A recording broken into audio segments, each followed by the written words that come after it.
শুভ সপ্তমী বন্ধুরা, শুভ সপ্তমী। আশা করি সবাই সারা দিন খুব আনন্দ করেছো, খুব ঘুরেছো, খুব খাওয়া দাওয়া করেছো। কিন্তু আমি বাড়িতেই থাকি আর ঘটনাচক্রে আজকে সোমবার পড়ে গেছে। সোমবার আমি সেরম কিছু তো খাওয়া দাওয়ার আয়োজন করতে পারি না, কারণ আমি সোমবার শিবের পুজো করি 12 মাস। এই জন্য আমার সোমবার এক সেদ্ধ ভাত খাই, বাট আজকে সেটাও খাইনি, মানে এমনি রান্নাবান্না করে দিয়েছি।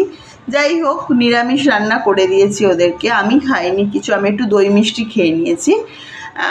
আবার আগামীকালও রয়েছে অষ্টমী। অষ্টমী পুজোর অঞ্জলি দেব, সন্ধি পুজোর অঞ্জলি দেব। আমি সন্ধি পুজোর অঞ্জলিও দেই, আশা করি অনেকেই দাও।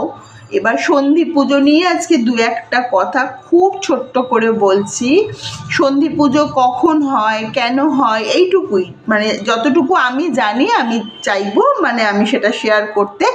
আশা করি প্রত্যেকেই জানো, তার মধ্যেও যারা জানো না আমার কথাটা নিশ্চয়ই তাদের কাজে লাগবে। আর যদি কোনো ভুল হয়ে থাকে ক্ষমা করে দিও।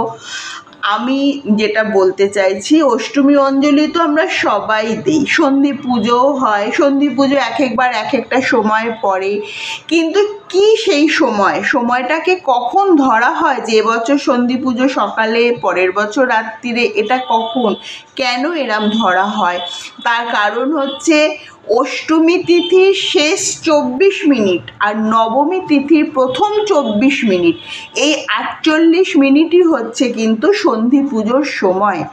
এই সময়টাতে মা অতিরিক্ত, মানে মায়ের শক্তি অপার অসীম। মা দুই অসুরকে, চণ্ড আর মুণ্ড, এই দুই নামের দুই অসুরকে মা বধ করেছিল। তাই এই সন্ধি পুজোয় মাকে চামুণ্ডা রূপে পুজো করা হয়।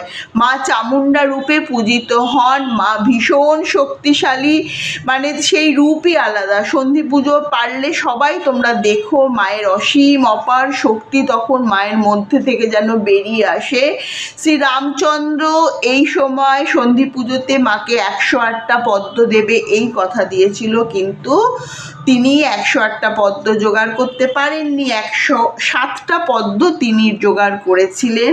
আরেকটি কথিত আছে তিনি আর একটা, মানে 108 নম্বর পদ্মটি তার চক্ষু দিয়ে তিনি দিয়েছিলেন আর কি, কিন্তু মা দেবী আবির্ভূতা হয়ে তার চক্ষু আবার ফিরিয়ে দিয়েছিল। আমি এইটুকুই জানি, তাই তোমাদের সাথে বললাম। এই হচ্ছে সন্ধি পুজো। সন্ধি পুজো হচ্ছে অষ্টমীর শেষ আর নবমীর শুরু, সেই সন্ধিক্ষণকেই বলা হয় সন্ধি পুজো। আর মা পূজিত হন চামুণ্ডা রূপে। টাটা।